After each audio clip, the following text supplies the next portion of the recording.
Welcome to In the Spotlight at Theatre Royal Wakefield, your backstage pass to the shows, the stories, and the people that bring life to this beautiful old theatre. Each episode will lift the curtain on upcoming shows, meet the artists behind them, and learn a bit more about the magic that happens on this historic stage. Let's get into today's episode. I'm here with Emma, our Senior Programming and Communications Manager. Thanks for joining us today, Emma. Thank you for having me. It's always a pleasure. Oh, thanks. So can you talk us through the process for lining up a new season of shows and getting those on sale? Yeah, sure. So the first thing we do is go through the programming inbox. So most of our inquiries come through that way. And every week I go through that inbox and I have a look at what's going to fit within our programming strategy. So the main things we program are drama, musical theatre, live music, family-friendly shows, and comedy. So usually if it fits within there and I think it's going to fit our target audience and who we're trying to reach, I will put that all together in a bit of a like menu style, and I take that to my programming meetings. So I will chat with the promoters and the producers about dates, deals, what kind of pricing structure they might want, what kind of audience they're trying to target. And if it's something I think is going to be a good fit, that goes on my little menu. And then every fortnight, I meet with our exec director and our director of patron experiences. And we sit and we go through there, we talk about whether we think it's going to be good for the programme, what kind of deal we want, what's going to work for us and for the promoter, and how we're going to price that. And if we think it's going to be a good fit. And then I'll go back to my desk. We do a lot of conversations then with the promoter, make sure it's going to work for both of us. And then we finalise a date and a deal. Once that's done, I produce a deal memo, which goes out to them where they can just check everything, all the nitty-gritty bits that they need to get okay and finalised. And then a contract goes out, which is like a proper agreement, then official agreement that gets signed, and that comes with all our terms and conditions of coming to our space, and what kind of things we provide in the deal as well, what marketing we're going to do, what technicians are included, all that kind of thing. And then once we've got that, they will sit in one of our 3 seasons that we program in the year. So we have spring, summer and autumn every single year, and I try to get a big spread of genres as I can, not just looking at the season but week by week, make sure we've got a good mix of everything. And then after that we produce our brochure, so that happens 3 times a year. They get an entry in there as part of the deal, and for that bit they need to provide a copy and image. So a copy refers to the bit of text that goes in the brochure or on the website, and then we have an image to accompany that. So once we've got that, produce the brochure, that goes out to our mailing list, and we distribute that all across Wakefield and beyond to our regular customers. Like I said, we do that 3 times a year. Then when it comes to on sale, we have our membership priority booking period. So again, that happens 3 times a year. We have a good 2-week chunk where our members get early access. So if you're not a member, join our membership scheme.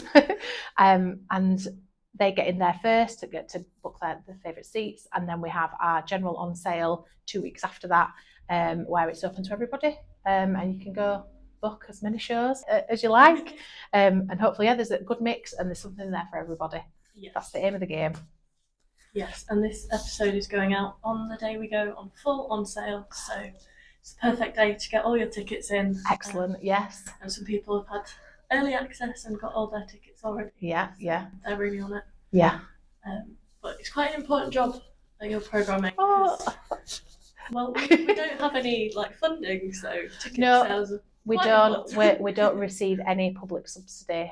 So our bread and butter and what keeps the building going, it really is through ticket sales and obviously our fundraising team. But no, the majority of it is through our ticket sales. So it's important to get a mix of everything and something that's going to tick the box for everybody in Wakefield and beyond. Yeah. So I suppose it's quite an important job. Yeah. No pressure. And you're doing it very well because we get lots of good feedback about the variety of the show. Yes, I'm the first one to go through the surveys when they come back in after every show, just to make sure, it's getting a good response. And yeah, it does. I think I use that to influence what we book in the future as well. I know the drama that we've been booking recently is like, I don't know where this audience have come from, but they are absolutely loving the murder mystery style dramas, anything that's a little bit spooky. Yeah, the audience seems to be growing and growing, and when that happens, I think it's really important to put more of that in the programme. So even if they're not that well attended, next time they might bring the friends along, and the time after that, then they bring the family along, and yeah, that's how we program up to 18 months in advance. So my head's about to go into 2028 at the minute, which feels bizarre to talk about, but yeah, it's important to look that far ahead, and so we're not just looking at right now, we're looking at that customer journey where they're going to be going in 2-3 years time. Wow, amazing. Thank you. So what's special about our current autumn season? Well, this autumn and every autumn is home to our youth music theatre production. So this year we've got the band, a musical about friendship and growing up together, backed by the greatest band of all time, Take That. So it's got all their classic tunes in there. Yeah, like I said, that happens every year. But then we've also got Panto, the best thing. So this year we've got Beauty and the Beast opening in November. And again, we produce that every single year. And that takes up all of our, like, Chris can't believe we talk about Christmas, but yeah, Christmas time, yeah, our building transforms into the home of our Panto. So I would say, yeah, they're the best bits about autumn. Yes, and it's my first panto, my first youth musical working here. Wow. So I'm very excited. You are going to love them. They are the highlight of the season, I think, for us.